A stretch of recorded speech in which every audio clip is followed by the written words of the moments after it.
Estudo Bíblico, o livro do profeta Amós. Estudo organizado por Sandra Bivar Neves.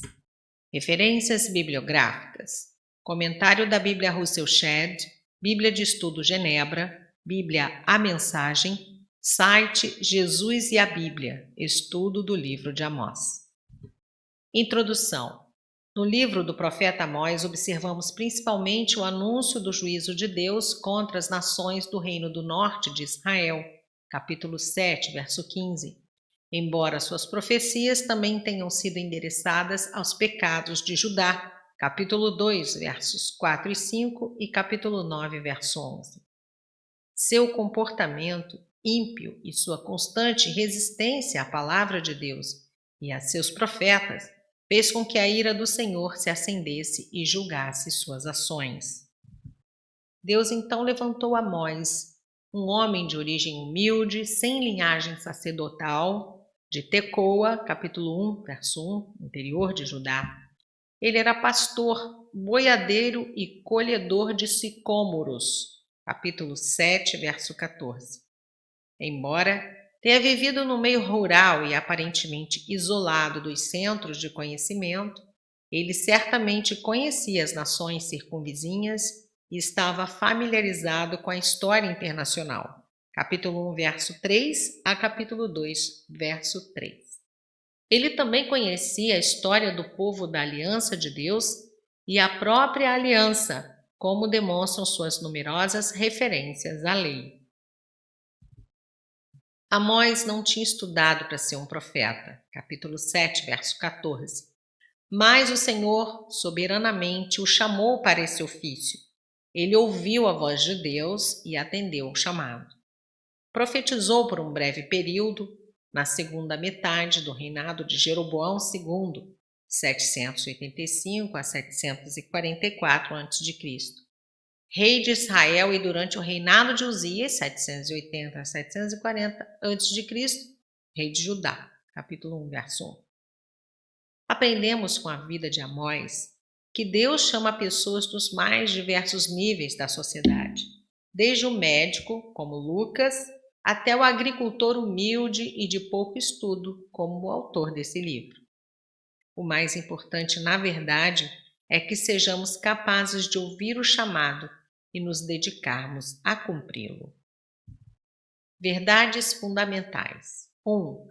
Assim como as nações gentias seriam julgadas pela sua pecaminosidade, Israel e Judá seriam julgadas pelos seus pecados por meio da agressão da Assíria. 2. As visões do futuro de Amós confirmaram que Samaria seria destruída pela agressão assíria. 3. Embora Israel e Judá fossem ser julgadas juntamente com as outras nações, após o exílio elas seriam exaltadas acima de seus vizinhos gentios. 4. O profeta acusa Israel de quebrar sua aliança com Deus e destaca como sua idolatria levou à injustiça e ao abandono dos pobres. Amós 1, versos 1 a 15. O juízo de Deus contra Gaza, Tiro, Edom e Amon. Sentindo-se seguro contra os inimigos estrangeiros e confiante na sua própria força, Israel não vê qualquer perigo ou risco de destruição. Mas os maus frutos da prosperidade, orgulho, luxúria, egoísmo e opressão estavam aparecendo com fartura tanto em Israel quanto em Judá.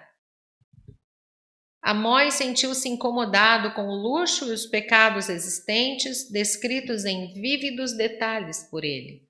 Ele repreende os pecados que floresceram após a prosperidade material, as extravagâncias, as orgias, a libertinagem dos ricos, que podiam desfrutar disso pela opressão aos pobres e perversão do juízo através de suborno e extorsão. Amós utiliza uma linguagem bastante vívida, própria de um pastor atento aos barulhos dos animais selvagens.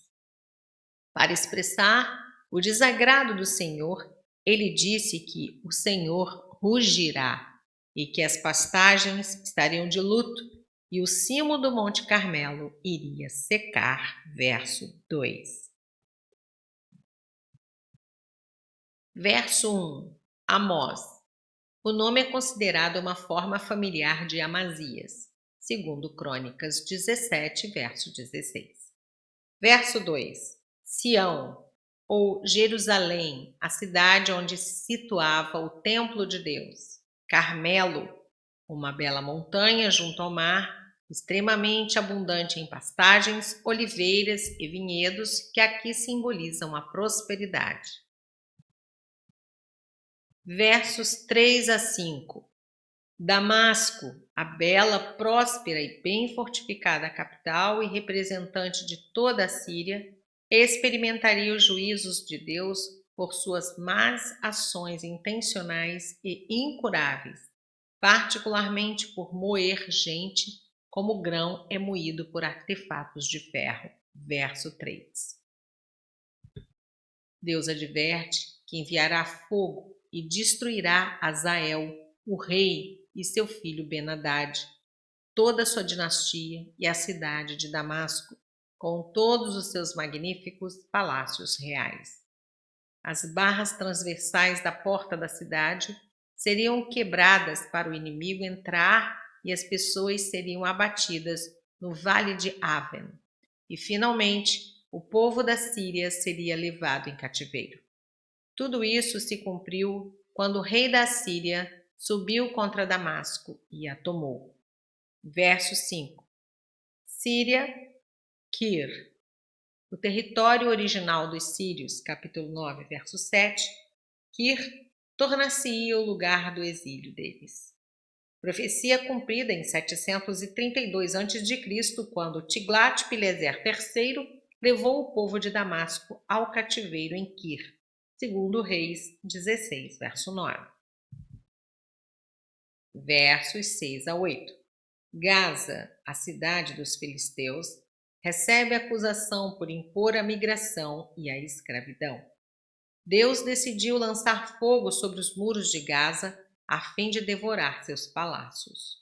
Os habitantes de Asdod, Asquilon e Ecrom seriam abatidos. Gaza foi conquistada pelo rei do Egito e por Alexandre o Grande. Asdod foi capturada por Uzias e depois por Sargão II. Deus destruiria aqueles que tentaram destruir o seu povo. Verso 6. Edom. Esse antigo irmão de Israel, Gênesis 25, 30, recebeu israelitas como escravos da parte dos filisteus. Por causa de seu papel nesse pecado entre irmãos, Gaza, que representa a Filístia como um todo, era agora sentenciada. Verso 7. Fogo. Essa profecia cumpriu-se no reinado de Ezequias, segundo Reis 18, verso 8. Verso 8. Asdod, uma forte e próspera cidade da Filístia, localizada a 29 quilômetros a nordeste de Gaza. Asquelon, a terceira cidade real da Filístia, ficava a meio caminho entre Gaza e Asdod, na costa do Mediterrâneo. Ecrom, a localização exata dessa cidade real da Filístia é incerta. Vários locais a nordeste de Asdod têm sido sugeridos. Versos 9 e 10. O julgamento também é pronunciado sobre Tiro, a principal cidade dos fenícios, por entregar prisioneiros israelitas aos edomitas. Sendo assim, eles também foram responsabilizados pelas crueldades que os judeus sofreram. A parte continental de Tiro foi tomada por Senaqueribe. Mais tarde, a ilha que pertencia a Tiro foi conquistada por Azaradão e, finalmente, Tiro foi destruída por Alexandre o Grande. Aos olhos de Deus, uma pessoa é tão culpada do crime que ela ajuda a cometer quanto do crime que ela própria comete. Verso 9. Tiro, grande cidade marítima, cujo rei Irão tinha feito aliança com Davi, 1 Reis 5:12. Agora estava vendendo escravos hebreus. Não se lembraram da aliança. Essa frase denota a observância das obrigações da aliança e é uma frase padrão nas antigas alianças ou tratados internacionais. Gênesis 9:15, Êxodo 2:24, Levítico 26:42. Tiro não manteve seus tratados com Israel. Verso 10. Meterei fogo. Tiro foi terrivelmente assaltada durante 13 anos pelo rei Nabucodonosor da Babilônia, entre 532 e 570 a.C., e destruída por Alexandre Magno em 332 a.C. Versos 11 a 15. Em seguida, Amós denuncia as 3 nações aparentadas de Israel por sangue: Edom, Amon e Moabe.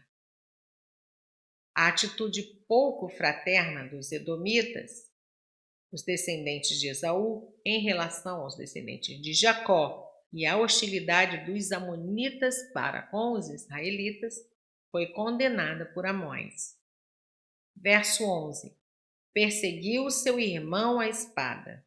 Esses eventos do reinado de Jeorão incluem a revolta de Edom e a aliança com os filisteus e os árabes, que atacaram Judá e entraram em Jerusalém, saqueando o palácio real e deportando a família real. Segundo Crônicas 21, versos 16 e 17, Obadias 10 a 14. Verso 12. Temã foi um neto de Esaú. Gênesis 36, versos 11 e 15.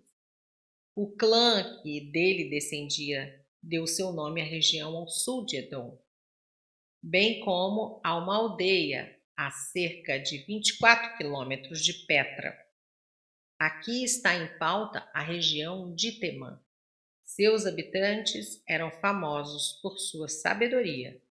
Jó 2:11, Jeremias 49:7. Verso 13. Filhos de Amon. Amon e Moabe, capítulo 2, verso 1, receberam seus nomes e descendência das 2 filhas de Ló, Gênesis 19, versos 34 a 38, formando antigos reinos a leste do Jordão. O propósito do ato desumano de Amon, descrito aqui, era deixar Israel sem defensores para o caso de uma futura invasão. Assim, os amonitas esperavam estender seus termos à custa dos israelitas. Verso 14. Rabá, uma forma abreviada da referência inteira. Rabá dos filhos de Amon. Deuteronômio 3:11, segundo Samuel 12:26. A capital de Amon, a única cidade amonita mencionada na Bíblia. Sua localização é a moderna cidade de Amã, na Jordânia.